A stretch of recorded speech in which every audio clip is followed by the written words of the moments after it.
Muling binalot ng frost o andap ang ilang bahagi ng Atok Benguet kaninang madaling araw. Ito ay dulot pa rin ng patuloy na epekto ng northeast monsoon o amihan. Ayon sa mga ulat, umabot sa 2 hanggang 5 degrees Celsius ang lamig sa lugar kaninang umaga.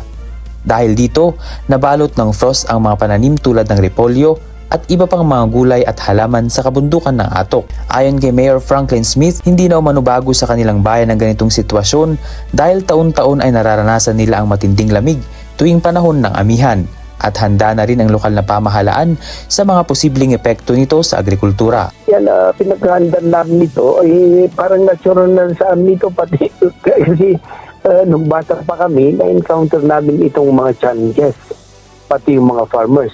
Kaya nga sa aming mga taga dito, talagang ang ginagawa namin pag ganitong taglamig, yan, dinudubli natin yung mga jacket natin, pinapainit natin yung katawan natin. Saka isa pa, siyempre, mahirap na yun. Sa lamig na ganito, maraming nagkakasakit ng upper respiratory tract infection. May mga farmers na hindi nagsusugal, na hindi na magtatanim. Kasi pag alam na nila kung magtanim sila, alam nila yung mga challenges na i-encounter nila. Dagdag pa niya, dumagsa ang dumarating na turista doon para ma-experience nila ang frost season.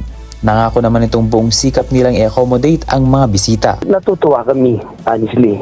And we're so grateful na pinili ang lugar namin na gusto nilang binibisita tuwing may frosting. Gusto nilang experience yung lamig at the same time nakikita nila personally kung paano yung mga area, yung mga taniman mismo na affected ng frosting. Sinasabi natin sa mga frontliners natin gaya ng itong PNP, BFP, NDRM natin at mga barangay officials natin na asistahan natin yung mga turista natin pag namamasyal sila dito sa atin.